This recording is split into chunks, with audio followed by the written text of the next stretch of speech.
Welcome to everyone joining for this afternoon's webinar. Welcome audiences back with Hugh Topping. We'll be underway just after 2 o'clock. I can see we're almost there. Still got quite a few people joining. Last one of the week today, but just a reminder, we have a double header on Monday. 2 webinars focused really on making money, which is the team from After Digital looking at quick wins about pay-per-click, social media and other user experience. And then 2 of our good friends at TPC from Stage 22 over in Montreal, looking at travel patterns and how that affects event attendance. That's a double header on Monday, 2 o'clock and 4 o'clock registration on the TPC site. But we'll be underway with Hugh very shortly.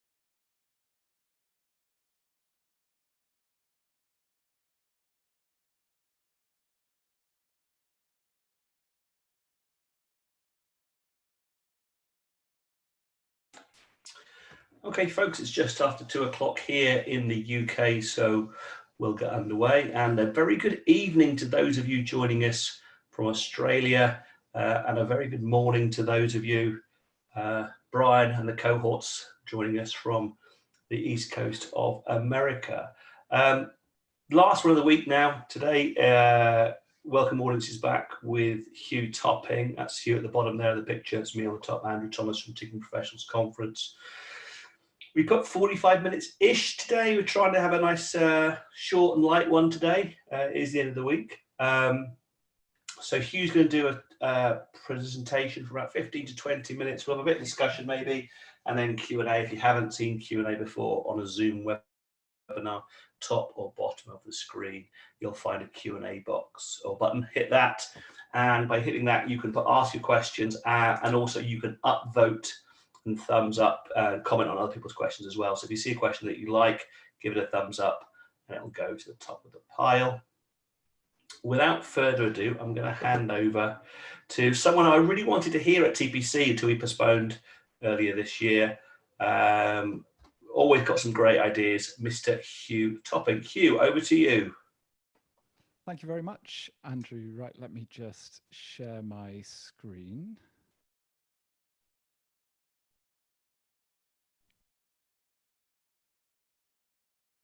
So you should. I can see it. Yeah, I can indeed. Well, hello from sunny Edinburgh, and thanks very much for joining me today. And thank you too to Andrew and the TPC team for putting together this webinar series. My name's Hugh Topping. I'm the founder of CrowdEngage. And today I'm going to be talking about something that we're all looking forward to. And that is, of course, the day that we can get audiences back into our venues. Firstly, a quick introduction. As well as CrowdEngage, I also run, together with my family, 4 independent bookshops in Bath, Edinburgh, Ely, and St Andrews.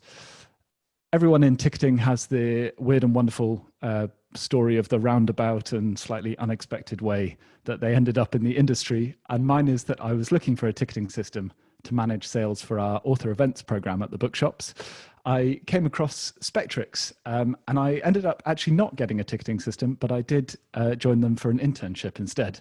And then a bit later on, I joined the engineering team properly. After I left Spectrix, I found I was missing working with the arts. So I started to think about the ways I could work with theatres and arts organisations again. And that is where CrowdEngage came in. The idea for CrowdEngage really came from two realizations. Firstly was that ticketing systems do a cracking job of selling tickets, but a big part of the experience and the place where I think there's real opportunity for improvement comes after that.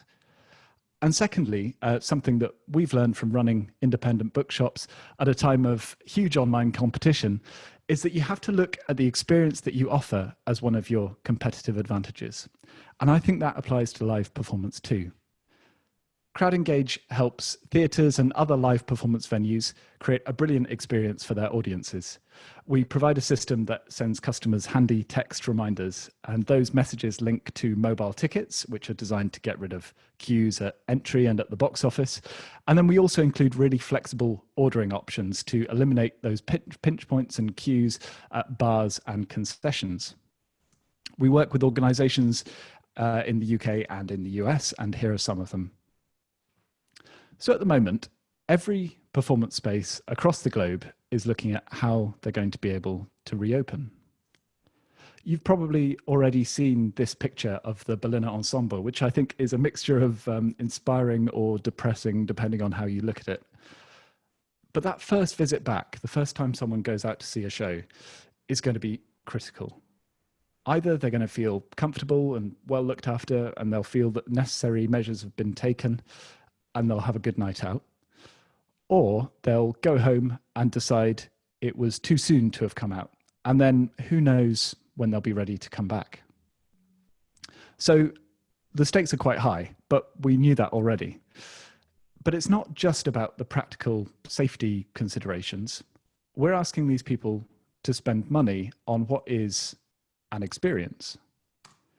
I was speaking to Pauline Fallowell at the Bridge Theatre the other day. The Bridge is one of the newest theatres in London, and they're a wonderful example to talk about because everything about their building and their operation has been so thoughtfully designed to create this brilliant journey for their audiences at every stage. One of the key things they're considering at the moment is that with all the new measures that are going to have to be required, there's a danger that the experience of going to the theatre will be radically different to the experience that people remember so fondly. So they're looking at how they can not only keep everyone safe, but how they can double down on their focus on experience. There's no doubt that people are in need of an enjoyable night out, and they are getting ready to provide it. And I think this represents a huge opportunity for theatres and live events to create something better, not just for now, but for the long term, when auditoriums can get back to looking a bit more like this. Now, we all believe in the power of live performance, but if we're honest with ourselves, there are some aspects of the logistics of actually going to a live performance that sometimes maybe aren't that great. We've all been to theatres where we've struggled to get a drink at the bar, or gigs where the entry queues have moved at a snail's pace. We've all been caught out by confusing signage or wondered which door we should be heading through. We're in the business of providing experiences. And the thing about customer experience is that people's standards have never been higher. Having a great experience with one company raises the bar across the board. And so what was once exceptional becomes the norm. Now, speaking as an independent bookseller, I can assure you there's no love lost for Amazon here. But I think we can recognize that there are things we can learn from them. And these things aren't necessarily groundbreaking. I'm sorry, I'm not about to exclusively reveal the secret to AI-powered theatre or anything like that. But they're worth looking at because we've become so accustomed to them. And now that we're being forced to really examine and change the experience of seeing a show, I think there are three things that we need to keep in mind, both for the immediate plans to reopen, but also for the long term.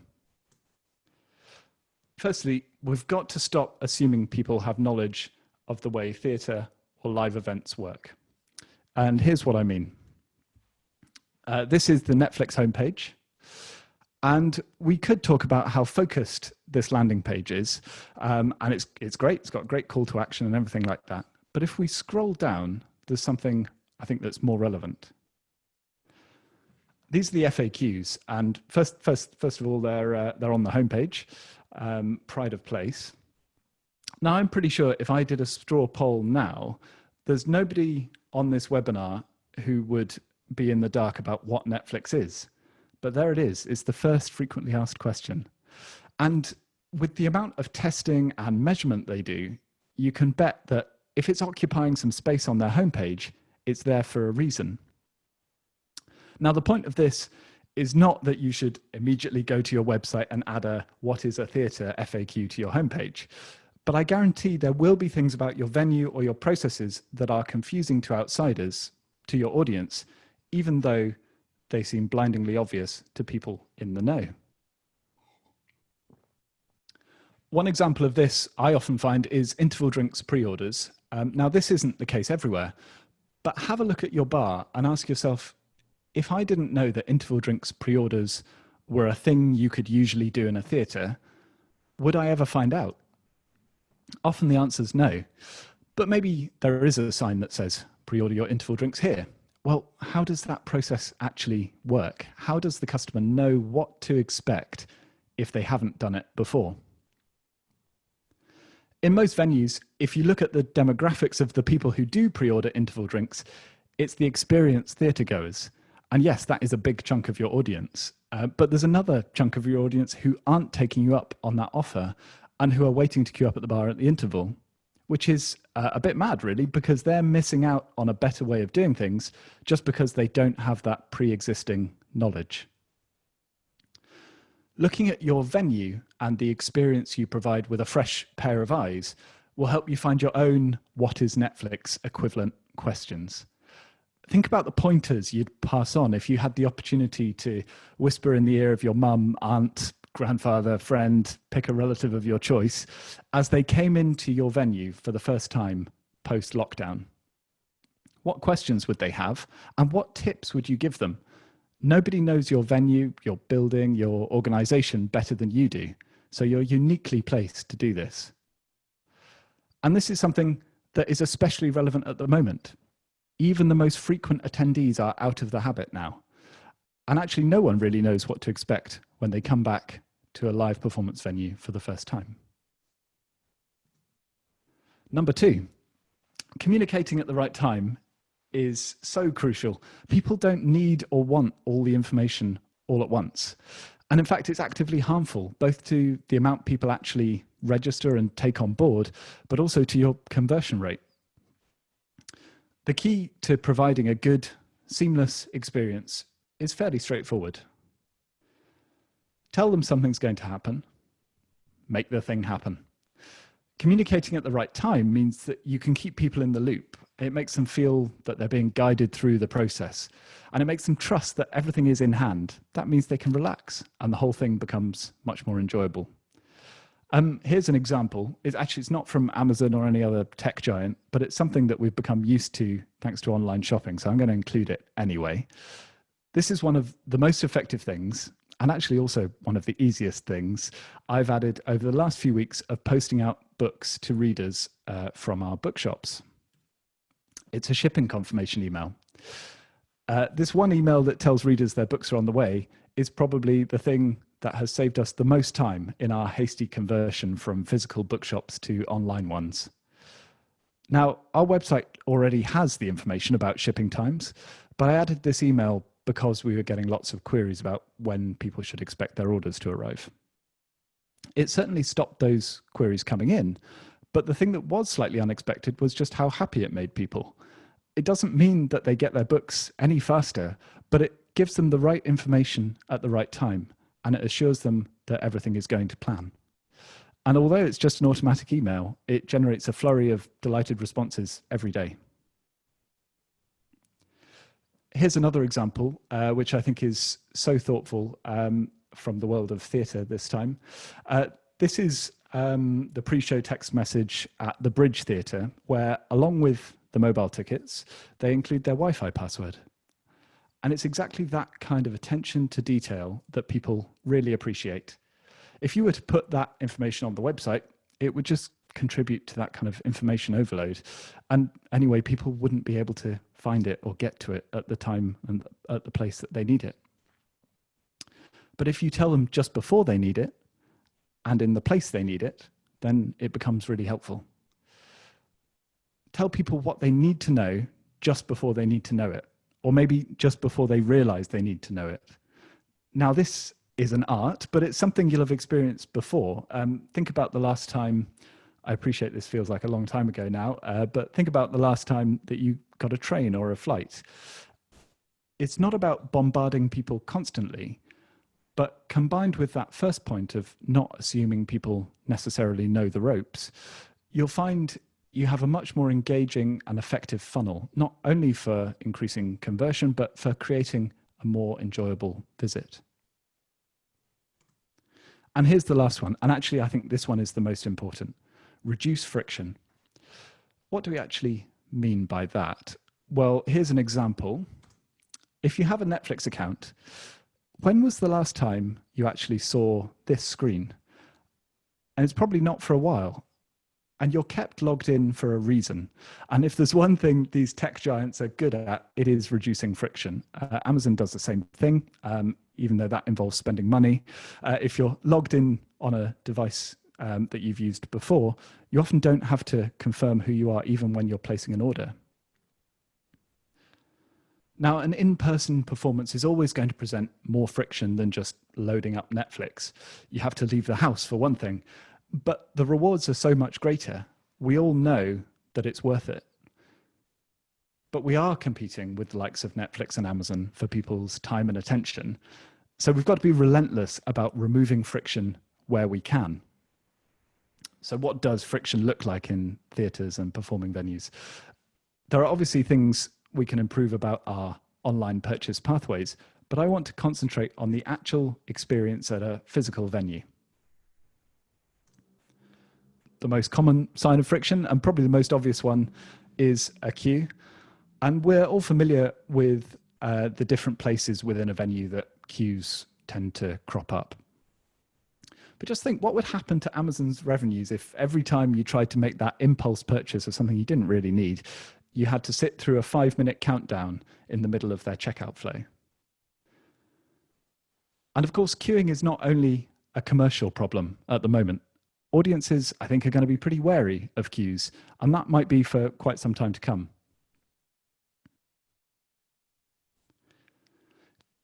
Here's a quotation from Amazon CEO Jeff Bezos. And I know it's such a cliche to quote tech company CEOs and kind of hail them as visionaries and messiahs. But actually, I think despite what I might think about him in all other respects, he might be onto something here. Even if they don't know it, even when they think they're happy, customers always want a better way, and they don't know what that will be. He goes on to say that it's their job at Amazon to invent that better way, and if they don't, someone else will. And this is why I think that although a huge proportion of our industry is facing, let's face it, what amounts to a bit of an existential threat, there's some opportunity here too. At the moment, organizations, theatres, performing arts, sports, live entertainment are adapting and transforming at a speed that would be frankly unthinkable just a couple of months ago. For all their faults, tech companies tend not to be afraid of change. They tend to embrace it, or at least the ones that stick around do. I took the screenshots in this presentation yesterday, and probably some of them are already out of date. So there we go. These are, I think, the 3 things that are going to be key to creating a welcoming atmosphere and experience when we can get audience back into our venues. And if we can harness the speed at which right now we're changing and adapting our organizations and keep that momentum going, even after things get back to normal, not only will it help create the best possible reopening, but it will carry on paying dividends for the experience we provide to our audiences in the long term too. Thanks very much, folks. We've got time for questions, but while Andrew's just looking through them, I'll just mention after the webinar, if you signed up and opted in and put your phone number in when you registered, you'll receive a text from CrowdEngage for the hottest ticket in town, which is a performance at the world-renowned Demo Theatre. It's all fully live, so you can have a play around with it and see how CrowdEngage works. I'm also always very happy to chat about technology, customer experience, visitor experience, or anything else, so do drop me a line. Thank you. Thanks a lot, Hugh. So questions for Hugh or for discussion, to solicit some discussion, please head down to Q&A and put a question in there. Hugh, I've got a couple from watching that. And actually, one of the people I'm going to mention is probably still on the call. Yes, he is. So Peter Jansen was a big advocate about donations early on in this kind of lockdown, and he had many rants about the friction of one page or or multi-page kind of giving a donation. It was so difficult. What's your top piece of friction you see in the kind of buying or consuming product of theatre bases that you'd like to get rid of? I mean, I think for me, it's got to be the queues in venues. Crowd Engage is kind of primarily concentrated on the actual kind of physical experience once you're on the way to and at a venue. And I think there's I think people are pretty aware now of how much care and attention you need to take of your online purchase pathways. But I think we need to still kind of get that thinking more commonplace in the kind of physical experience as well. So that would be my thing, reducing queues. Queues are my bête noire. Okay, fair enough. Well, the Q&A's blown up straight away. We've got some coming in here. You can head down and see what people have said in the Q&A. Our own question here. Yesterday's guest, Mr. Ashman, asks, how do you recommend folks have the conversion about, inverted commas, reducing friction? We're all aware of the internal politics that go into the many messages customers are bombarded with. So conversations about friction, Hugh. Yes, that can be a tricky one. I mean, I suspect actually for someone like Ash, it's probably something that he deals with a lot in a kind of web tender as well. Every department wants to make sure that their department is prominently represented on the website and has pride of place, and that's not possible for everyone to be on the homepage. I think this is actually why I think there's such an opportunity right now, and it's because there's this recognition that everything does have to change, or lots of things do have to change, and that's why I think right now there's that opportunity for people to take a more I don't really want to say joined up approach, but I'm going to say joined up approach to the thing, and kind of put aside internal priorities, but really think, and then instead really think about what the customer's priorities are at each stage of their journey. In terms of how to deal with internal politics, I'm not really sure, but I think yeah, hopefully there's a bit more impetus for change at the moment. Okay, thanks for that. Right, that's Ash done. Natalie Chan has been steaming up the leaderboard with 1 thumbs up. This is an interesting one, and it says, maybe a thought for Spectrix/Tessitura, brackets, other systems are available. But every time I create an account with a theatre, I need to input date of birth, etc., when I don't want tickets posted, I just want e-tickets, and I can't seem to keep to be kept logged in. It also sometimes asks us to create an account, even if we just want to sign up a newsletter. Is that a huge thing? Q, you see that as a massive friction? I know, going back to my question about Peter Jansen thought so when you're trying to give a donation. Yeah, I mean, it definitely is, although it's something that I think is getting better all the time. It's perhaps not unfair to say that the ticketing industry is sometimes a little bit further behind the curve in terms of adopting all the latest kind of UX bits and pieces, but there's lots of other complex things to factor in that mean that actually it's not quite so straightforward to copy whatever the latest app is doing in terms of UX flow. I mean, for example, even if you don't want your tickets posted, that billing address is still very useful for helping to prevent fraud and that kind of thing. So yeah, I mean, I think there is still a fair bit of friction in purchase pathways online, but it's getting better. And hopefully at some point it'll be, it won't be a thing that people associate with friction at all. Okay. Provocation here from Billy Partridge. He's just moved to Coventry City Culture. Congratulations, Billy. He says, more of a provocation than a question, something to discuss. As things are likely to change even after venues are able to open, seeing on the news today, in fact, it's going to be important to keep talking to our audiences about those changes. It's a massive communication strategy that we're going to need. Will there be loyal customers whose journey will change over the next year when they attend because they're used to those kind of rules? Absolutely. I think now we can't rely on people knowing what to do. I think that's pretty much universally recognized actually as well, which is a good thing. We are going to have to do a lot more. I mean, you could call it hand holding, but I think it's, look at it more as just guiding people through this experience. That's something that is going to have to be much higher up the priority list than it has been in the past. Brilliant. I'm just going to mark that as answered. I'm going to go back. I don't want to go back to someone for a second question, but Ash has got a good one here, actually. He says, I'm going to kind of paraphrase it a bit because text messages seem very 1990s. I remember back in my very early ticketing career, working for a provider, we had an SMS booking interface where you could text, details to a phone number, and it would book tickets for you. It didn't particularly work very well.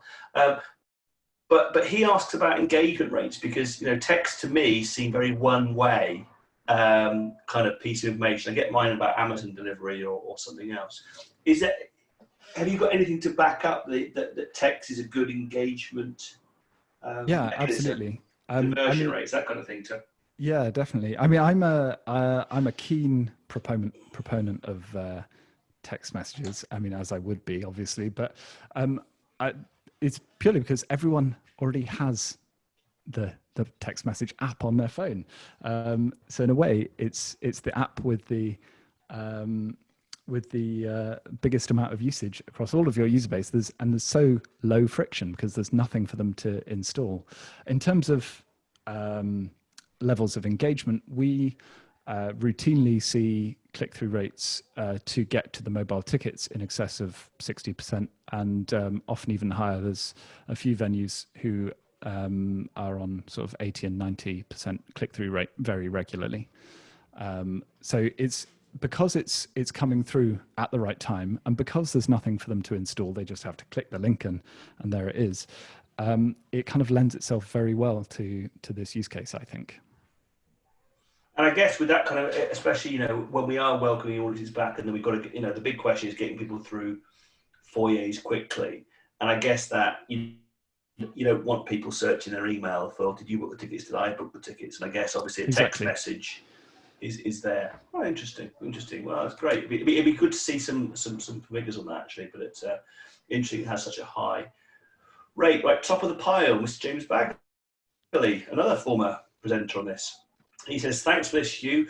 Which sectors do you look to outside of theatre and live performance for ideas and improvement, the in-person customer experience? So we hear about Amazon and Netflix. What do you look to for the in-person experience and removing friction? Well, I think one of the reasons that I kind of chose a couple of tech companies to look at is that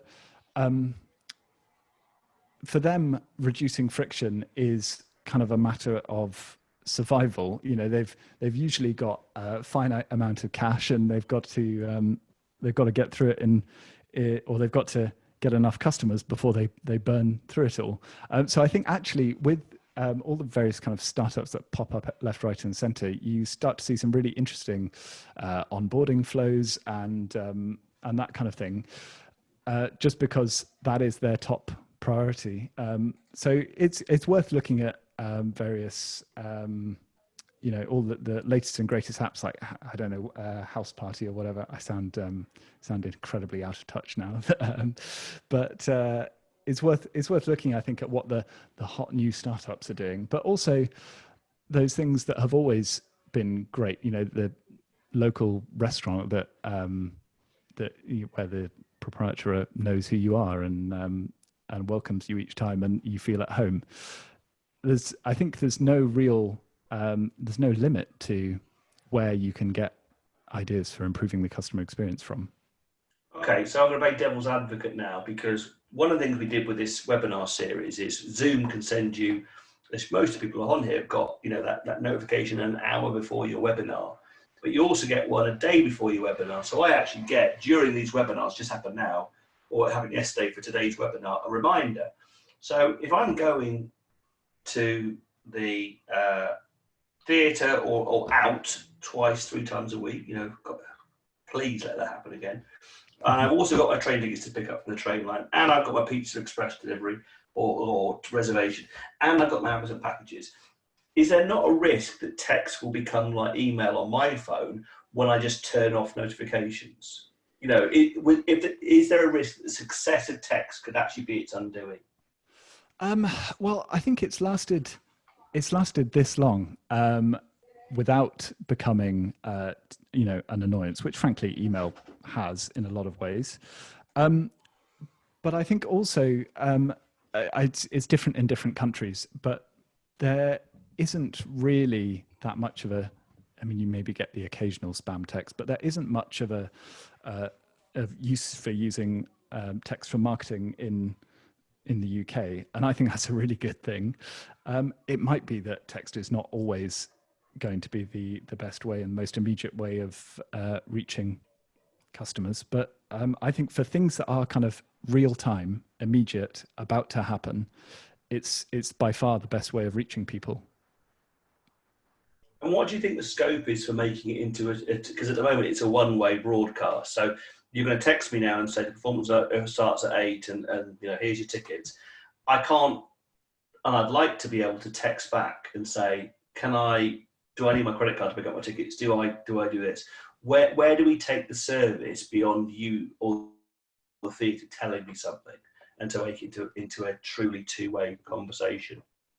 It's a really good question. I think it's something that venues are sometimes a little bit wary of, because the thought is, well, that will actually just tie somebody up behind a computer and there's not a spare member of staff to do that.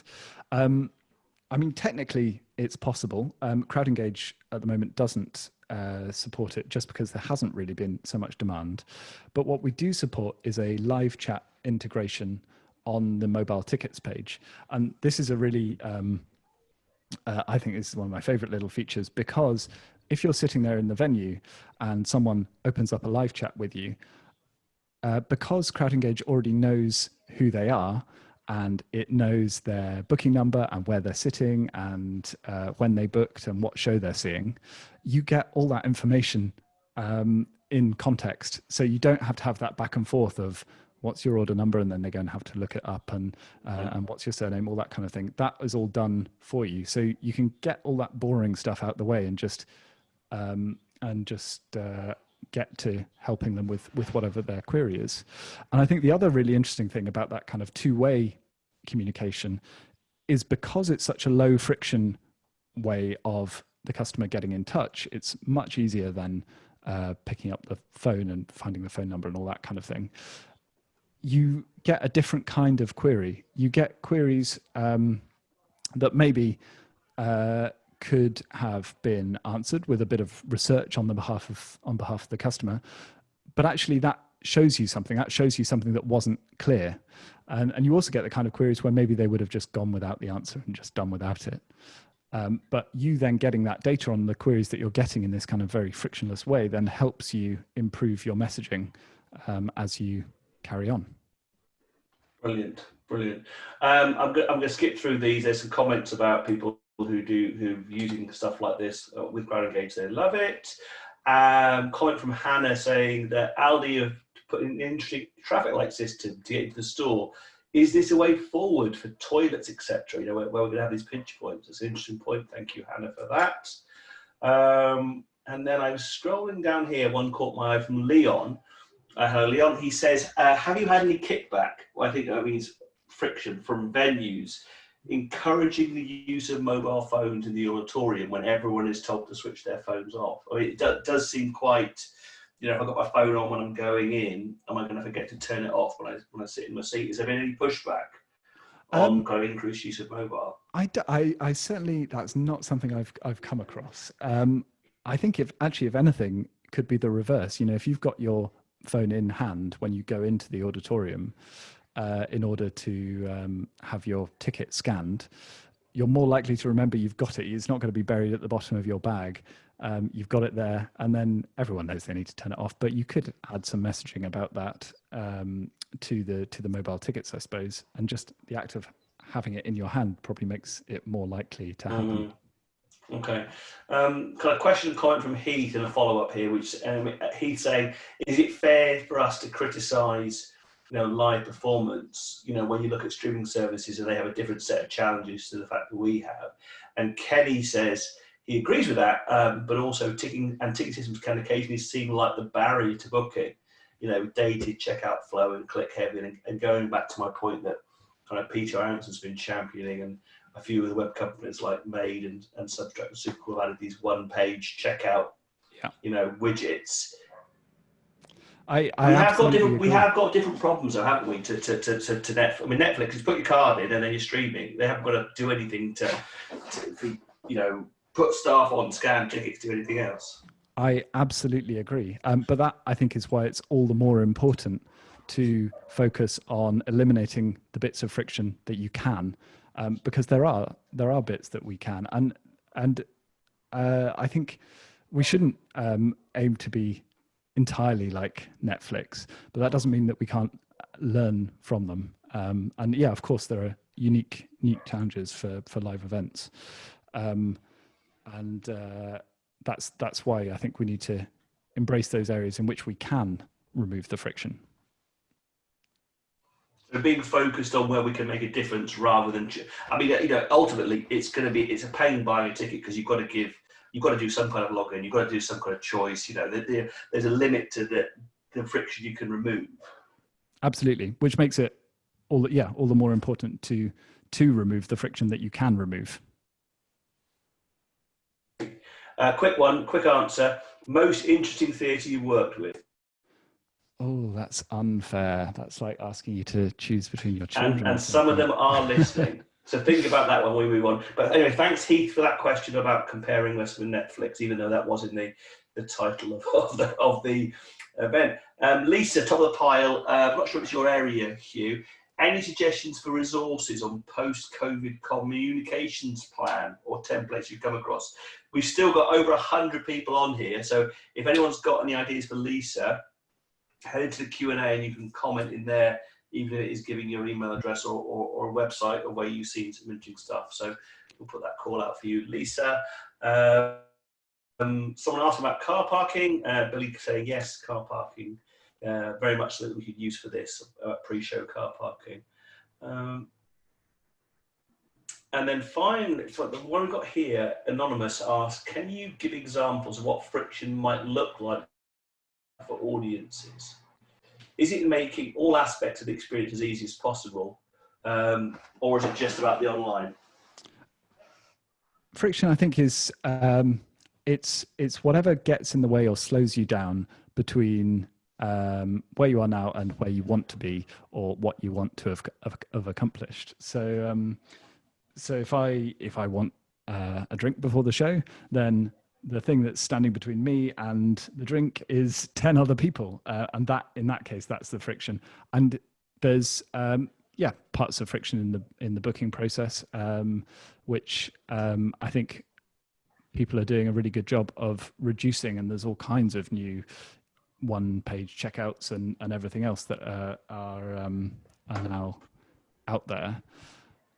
It's quite a wide-ranging concept, really, because I think it applies at every stage in the customer journey, whether that's online, whether that's the marketing materials. There's friction, I suppose, going from a bit of marketing material they see into the booking process, and you need to then look at how you can minimize that bit of friction.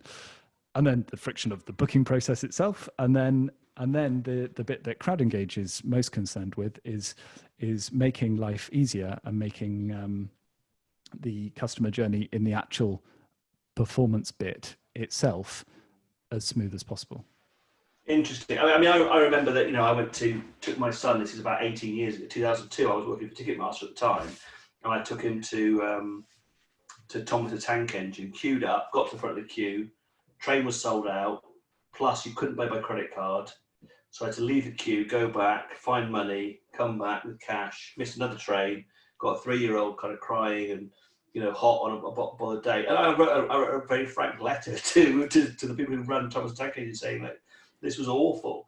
And they actually came back and said, oh, we're horrified by it. And actually, subsequently after that, started to introduce online booking and taking credit cards and being able to pre-book trains for parents. So I think sometimes the answers to some of our problems are actually in our post bags or our inboxes. Yeah, absolutely. Okay, I'm very quickly trying to catch up with what else we've got going on here. Another one from Natalie is an interesting one, and I think people might have some views on this as well. Do you have any suggestions on the balance between trying to gather as much information as possible to help with data analysis? For example, asking lots of questions about how they found out at the event, etc., and the need to make things as easy and fast as possible. Where's the balance in that view? Well, I think now this is where system limitations and that kind of thing come into play.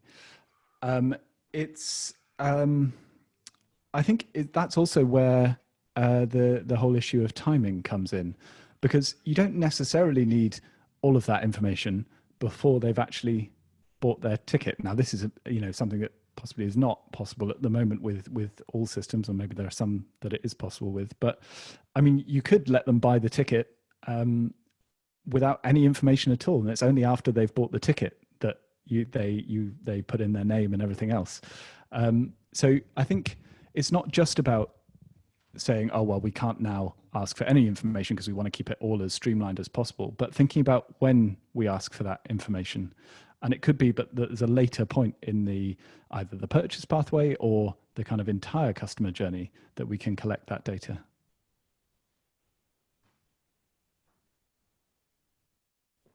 Answer to Lisa's question from Chris France, who's at the audience agency. They're creating a free template as part of their COVID resources. So look out for that with the audience agency. Thanks, Natalie, for that question. And I think we're just about done. Heath was saying, again, he had some comments about Netflix, that it's a subscription service, not a product. And maybe we should look to the airlines for what they're doing, which leads us nicely into, I'm actually doing a webinar on Tuesday with Audience View about what we can learn from airlines. So seamless plug for me actually having to present rather than just ask the questions. Hugh, thank you very much. We kept it to 45 minutes like we said. You. Any questions for Hugh? He's on Twitter at CrowdEngage. As ever, thank you folks for attending.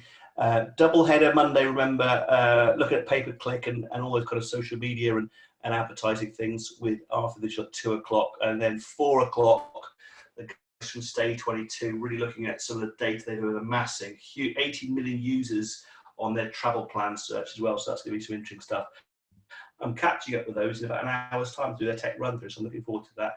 In the meantime, have a great weekend wherever you are, whatever lockdown you're under or not.